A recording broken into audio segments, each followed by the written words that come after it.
십자가는 기독교 신앙의 핵심인 구원의 복음을 가장 간결하고 정확하게 표현한 상징입니다. 십자가는 원래 죄인을 고통스럽게 죽도록 고안하여 만든 로마 제국 시대의 아주 잔인한 사형도구입니다.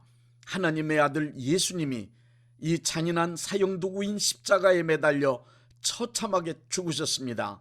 예수님께서 십자가에 매달려 죽으신 사건에 담긴 의미가 무엇인지 정확하게 이해할 수 있을 때에만 올바른 신앙생활을 할 수 있게 됩니다. 성경에서 말씀하고 있는 기독교 신앙은 예수님께서 십자가 죽음으로 이루어 놓으신 하나님의 은혜가 그 핵심 내용이기 때문입니다. 이 은혜는 죄인으로 타락한 인류를 구원하시기 위하여 하나님께서 직접 정하시고 베풀어 놓으신 가장 위대한 방법입니다.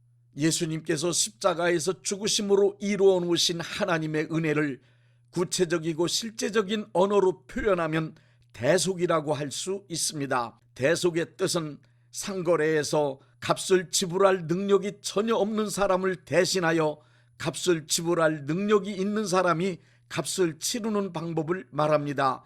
기독교 신앙에서 대속이란 죄인인 인간들을 대신하여 죄 없으신 하나님의 아들 예수님께서 십자가에서 죽으심으로 죄값을 치르신 사건입니다. 여러분의 이해를 돕기 위해 예수님께서 십자가에서 죽음으로 이루어 놓으신 대속을 하나님의 성품인 공의와 사랑 두 가지 입장으로 설명드리겠습니다. 첫째, 공의의 입장에서 예수님의 십자가를 말씀드리겠습니다. 예수님께서 십자가 지시고 죽으심은 하나님의 공의로운 법으로 죄인을 처벌하신 사건입니다. 죄인에게 하나님의 공의를 적용하면 로마서 6장 23절에 기록된 말씀과 같이 죄를 지은 대가는 오직 죽음으로 치러야 합니다. 죄인된 인간이 하나님의 공의로우신 분노를 피하여 살 수 있는 길은 오직 하나뿐입니다. 그것은 죄인이 직접 죽던가 아니면 죄 없는 의로운 누군가가 죄인을 대신하여 죽어주는 방법입니다. 구약에서는 짐승의 희생이 필요했습니다. 구약에서는 인간의 죄를 용서하기 위한 대속제사의 흠과 티가 없는 짐승의 희생제물을 원하셨습니다. 레위기 16장에 나오는 속죄일이 되면 죄 지은 사람이 양의 머리에 손을 얹는 의식을 통해 자기가 지은 죄를 양에게 전가시킵니다. 인간의 죄를 뒤집어 쓴 양이 죄인을 대신하여 억울하게 희생제물이 되어 피 흘리며 죽는 것으로 죄값을 치러야 했습니다. 구약시대의 수많은 짐승들이 인간이 치러야 할 죄값을 대신하여 희생제물로 억울하게 죽었습니다.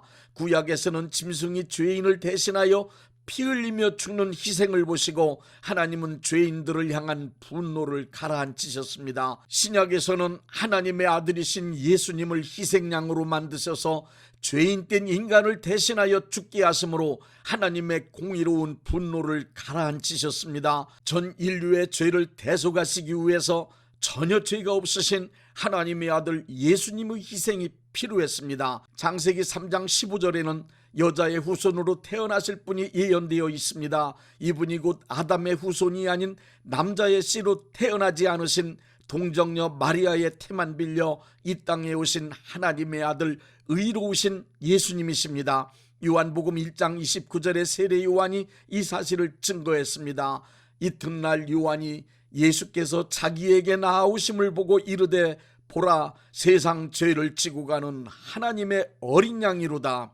이 말씀을 디모데전서 2장 5절부터 6절에서 강조하여 증거합니다. 하나님은 한 분이시요 또 하나님과 사람 사이의 중보자도 한 분이시니 곧 사람이신 그리스도 예수라.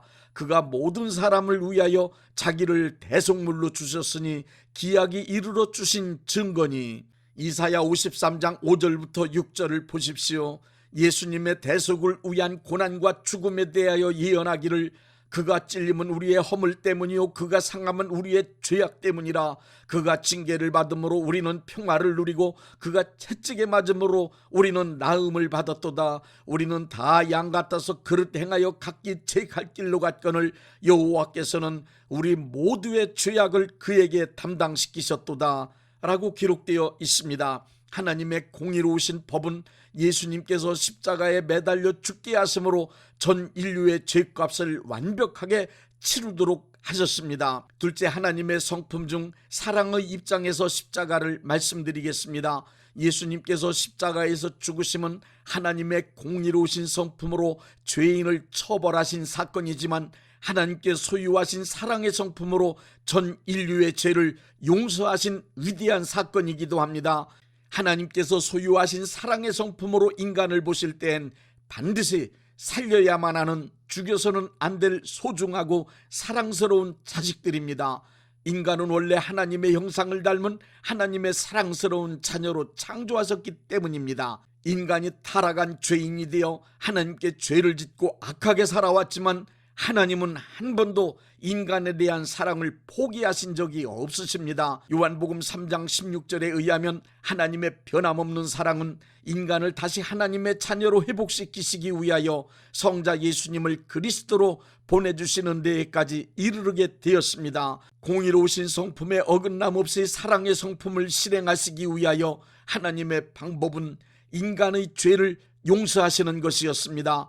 하나님의 용서가 이루어지려면 하나님의 공의에서 일어난 분노를 가라앉히실 만한 대가를 인간이 지불해야만 합니다.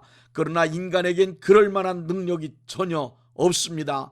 하나님의 사랑은 예수님으로 하여금 인간을 대신하셔서 그 죄값을 치르도록 계획하셨습니다. 그 아들 예수님을 십자가에서 죄 지은 인간을 대신하여 대속의 희생제물로 죽게 하셨습니다. 대속은 사랑이 아니면 불가능한 일입니다. 하나님은 의로우신 예수님의 죽으심을 보시고 그 죽음을 전 인류의 죄값으로 충분하다고 인정하고 받으셨습니다. 성도 하나님은 성자 예수님께서 십자가에 매달려 죽는 것을 보시고 전 인류의 죄를 용서하신 것입니다. 이 용서하심이 곧 하나님의 위대한 사랑입니다. 그러므로 예수님께서 십자가에 매달려 죽으신 사건은 하나님의 가장 완벽한 공의가 실천된 사건이며 하나님의 가장 완벽한 사랑이 실천된 사건입니다. 이제 예수님께서 십자가 죽음을 통하여 인류 역사에 이루어 놓으신 두 가지 대전환적 사건에 관하여 설명드리겠습니다. 첫째, 예수님은 십자가 죽음을 통하여 인류 역사에서 아담의 족보를 종결 지으셨습니다. 고린도전서 15장 45절부터 47절에 의하면 예수님을 마지막 아담이라고 부릅니다. 예수님을 두 번째 아담이라 하지 않고 마지막 아담이라고 부른 그 이유가 무엇인지 생각해 보신 적이 있으십니까? 인류 역사는 아담의 후손으로 계속 이어지는 타락한 죄인들의 역사입니다. 예수님께서 십자가에 못 박혀 죽으실 때의 신분은 마지막 아담이셨습니다. 예수님을 마지막 아담이라고 한 것은 에덴 동산의 타락한 아담의 후손으로 이어져 내려오는 타락한 인류 죄인들의 역사가 예수님께서 십자가에서 죽음으로 종결되었다는 뜻입니다. 하나님은 예수님을 십자가에 못 박아 죽게 하심으로 타락한 인류인 아담과 그의 후손 전체를 심판과 사망으로 이끄셨습니다. 예수님께서 타락한 죄인인 마지막 아담, 모든 인류의 마지막 사람으로 죽으셨기 때문에 아담의 후손인 타락한 인류의 역사는 이 세상에서 완전히 끝났습니다. 그러므로 예수님을 마지막 아담이라고 할 때 예수님의 죽음은 예수님 한 분만의 죽음이 아닙니다. 좀 더 구체적으로 말씀드린다면 예수님의 죽음은 나를 위한 죽음이며 나를 대신하신 죽음이며 나와 함께 하신 죽음입니다. 아담의 후손인 나의 죽음입니다. 예수님의 죽음은 이 세상 모든 역사에 등장한 아담과 아담의 후손인 전 인류의 죽음입니다. 그러므로 우리 모두를 죄인으로 만든 원죄는 십자가에 매달린 예수님의 죽음을 통하여 완전히 해결되었습니다. 예수님께서 나를 대신하여 죽으신 십자가의 능력 확실히 믿으면 아담으로부터 물려받은 원죄가 해결되는 것입니다. 로마서 6장 3절부터 4절은 말씀하고 있습니다. 무릇 그리스도 예수와 합하여 세례를 받은 우리는 그의 죽으심과 합하여 세례를 받은 줄을 알지 못하느냐. 그러므로 우리가 그의 죽으심과 합하여 세례를 받음으로 그와 함께 장사되었나니. 갈라디아서 5장 24절에서도 그리스도 예수의 사람들은 육체와 함께 그 정욕과 탐심을 십자가에 못 박은 사람이 되었다고 말씀합니다. 예수님께서 십자가에서 죽으심으로 마귀가 주인 노릇하던 옛사람 아담의 후손인 이 세상의 모든 죄인이 죽었기 때문에 예수님을 믿는 사람은 모두 마귀의 권세에서 해방되었습니다. 죄의 세력과 죄의 능력으로부터 자유롭게 되었습니다. 둘째, 예수님은 마지막 아담으로 십자가에서 죽으신 후 둘째 사람으로 부활하셔서 새 사람의 시대를 열어놓으셨습니다. 고린도전서 15장 45절부터 47절의 말씀을 다시 한번 보십시오. 부활하신 예수님을 둘째 사람이라고 칭하고 있습니다. 둘째 사람이란 무엇을 말하는 것입니까? 새 사람이란 뜻입니다. 예수님이 마지막 아담으로 십자가에 매달려 죽으신 후 장사된 지 3일 만에 부활하셔서 옛사람 아담과는 완전히 다른 새 사람 둘째 사람이 되심으로 새로운 민족의 조상이 되셨습니다. 그리고 새로운 인류의 역사를 시작하셨습니다. 예수님의 부활하심을 믿는 사람 또한 예수님과 같이 둘째 사람이 됩니다. 크리스천은 부활하신 예수님을 따라 둘째 사람으로 새 생명을 얻은 자, 새로 태어난 자, 새 민족의 대열에 참여한 자가 되었다는 말씀입니다. 요한복음 12장 24절의 말씀처럼 예수님께서 하나의 미랄로 죽으신 후 부활하셔서 모든 믿는 이들에게 새 생명을 나누어 주셨습니다. 죽지 않고 영원히 살 수 있는 새 생명의 열매를 맺으셨습니다. 이제 예수님의 부활에 참여하여 새 생명을 얻은 자, 새 사람인 나에게 로마서 6장 5절의 말씀이 이루어졌음을 믿습니다. 만일 우리가 그의 죽으심과 같은 모양으로 연합한 자가 되었으면 또한 그의 부활과 같은 모양으로 연합한 자도 되리라. 로마서 6장 10절부터 11절의 말씀처럼 우리는 예수님과 함께 의에 대하여 새롭게 살아난 자들입니다. 너희는 유혹의 욕심을 따라 썩어져가는 구습을 쫓는 옛사람을 벗어버리고 오직 심령으로 새롭게 되어 하나님을 따라 의와 진리의 거룩함으로 지으심을 받은 새 사람을 입으라는 에베소서 4장 22절부터 24절의 말씀이 예수님의 십자가의 죽으심과 예수님의 부활하심을 통하여 내 안에 이루어졌습니다. 예수님과 함께 연합하여 죄에 대하여 죽은 자 되었기 때문에 죄를 지을 수 없는 자가 되었습니다.